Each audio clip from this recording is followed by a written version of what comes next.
Hey friends, Justin here with Gear Priority. I've used a lot of new gear over the last year, but the 6 items I'm going to talk about today have stood out as the best of the best. They're backpacking and hiking gear items that make life easier and more comfortable on trail while also performing as they should. Starting off with the brainchild of Dan DURSTON, we have the X-Mid 2 tent.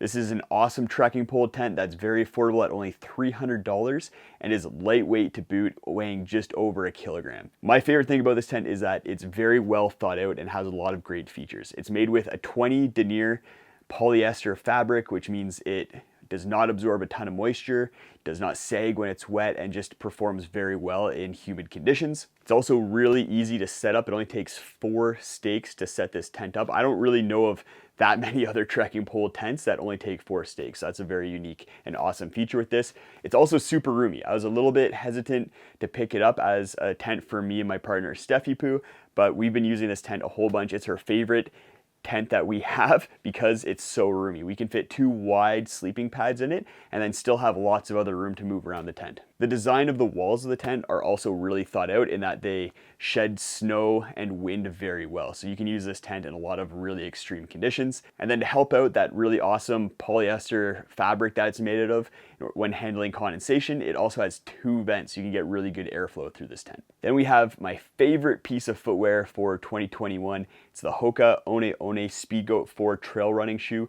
I used this shoe a ton this year when I was out hiking and backpacking, and I love it. It's $145, so it's not the cheapest trail runner out there, but what's awesome about it is that it has a really thick, cushy sole. The heel is 32 millimeters of stack height, and then the toe is 28 millimeters. So that has a nice kind of moderate drop of 4 millimeters. You're not getting a 0 drop shoe, but you also don't have this huge drop like you get with some other shoes. That really thick midsole allows you to do some really long, tough days and not get foot fatigue. I've done dozens of 30+ kilometer days in this shoe, and my feet feel great at the end of those days.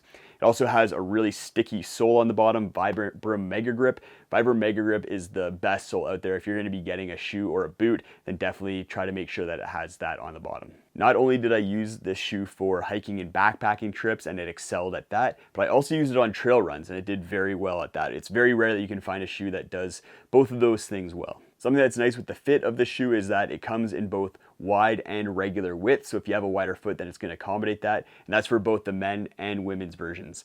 My partner, PLATYPUS, she also has been using the Speedgoat 4 and is loving them. It's one of her favorite pieces of footwear now. And it has actually converted her over from being a primarily boots user when hiking and backpacking to primarily using trail runners. If you guys follow the channel, then this one is not going to be a surprise. It's the Thermarest Polar Ranger sleeping bag. This thing is warm. It has a comfort rating of -20 degrees Celsius, limit rating of -30 degrees Celsius. I brought it down to both those temperatures and be very comfortable with only base layers. It is a bit more expensive at $700 US, but it's also very lightweight, 1.47 kilograms. And it's my favorite sleeping bag for wintertime because of a few specific features. First of all, it has these armholes that you can see here that you can use in order to read or drink some hot chocolate while you're in your tent, or you can use them to vent if you're too warm. Because of these vents and then the center zipper, I've been able to take this sleeping bag all the way up to -5 degrees Celsius or 20 degrees Fahrenheit, and then down to those -30, -20 degrees Celsius temperatures as well. It also has a snorkel around the face that creates a little bubble of air around your face to keep your face warm, which can actually be very hard when you're out winter camping. And you can see the big baffles here around the zippers. These baffles really help with preventing drafts coming through the zippers. I've experienced that with other sleeping bags, but the Polar Ranger is so well designed in order to help you stay warm and comfortable when you're out on really cold winter trips. It also uses RDS certified down so that you know this down is ethically sourced, and then that down is also treated with a hydrophobic treatment in order to help it deal with moisture when you're out on the trail. When I first got the PLATYPUS QUICKDRAW water filter last spring, I didn't really think much of it. I thought it was just going to be another filter, but I've used it for over 500 liters now in the Canadian Rockies, where the water isn't the least silty, and it's still performing really well. Katadyn advertises that this filter will filter 3 liters of water in a minute, and that lines up with exactly what I got when I was doing my testing. I was able to put a liter of water through this in 20 seconds. And after 500 liters, I just tested it again. It has only slowed down to about 25 to 27 seconds of filtering time for 1 liter. That being said, there have been some issues with this filter. Platypus just issued a recall where they've said that a bunch of filters are faulty and they're taking about 2 minutes to filter a liter of water, which is really slow, but not crazy when you compare it to some other filters and where they end up. But for that reason, definitely make sure that you're sending your filter back on warranty. Platypus has a lifetime warranty, which is awesome. So if your filter does slow down before it reaches its life expectancy, then you can send it back to them. The filter weighs 74 grams for just the filter, which is awesome. It costs $30 for just the filter, or for $40, they'll throw in this bag here that you can use to push water through the filter. But I ran into an issue with this bag. I used it on my Great Divide Trail through hike, and after storing it rolled up like this for the duration of the trip, the bag got a little pinhole leak in it and was spewing water everywhere. Platypus did send me a replacement one, which is awesome, but that's just something to keep in mind and something that I'm gonna be keeping an eye on with this second bag. But I think those two issues are overshadowed by how well the filter performs at just filtering water. And then it has a couple other features that I think make it stand out. You can do an integrity test with the filter while you're in the field to make sure that it's not compromised, which is a really nice feature of this filter. As well, it has two caps, so you can open up that cap and then you open up this cap on the bottom in order to attach it to the bag or whatever system you're trying to push water through. And what's nice about that is you can close up both caps, and then if it's wintertime and you need to store your filter in your sleeping bag or quilt in order to keep it warm and not frozen, then you don't have to put it in a plastic bag. It's going to stay watertight just with those two caps. The third feature is that it's very versatile. You can put it onto the bag it comes with, or it has threads that also allow it to screw onto any kind of standard water bottle like a smart water bottle, and is also compatible with the NOC water bag. This next one, it looks funny, but it's super effective, and that's the INJINJI toe sock.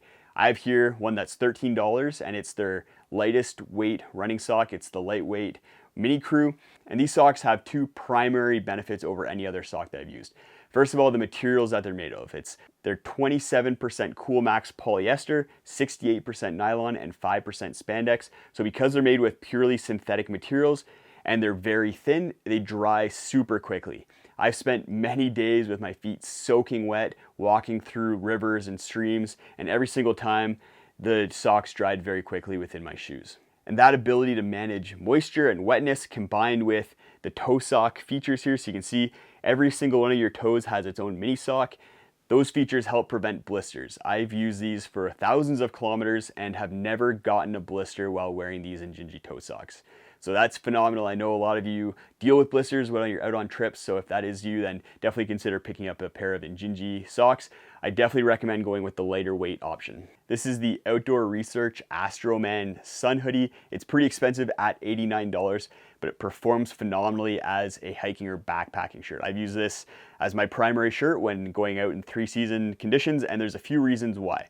It's made with a synthetic material, mostly nylon, and that nylon is very durable. It dries very quickly and is very breathable as well. It is a sun hoodie, and it does that effectively. It has a UPF rating of 50+, which is much higher than the other popular sun hoodie that Outdoor Research makes, the Echo, which only has a UPF rating of 15. I've used this shirt on super exposed ridges and it's protected me from the sun. I bushwhacked with it, and I've only used 2 over the last 3 years, and they're still going strong. It's just an all-around great shirt for 3-season use. If you're interested in some new winter gear that I picked up for this year, go check out that video. It includes a whole bunch of awesome items like down pants and a new ultralight titanium stove.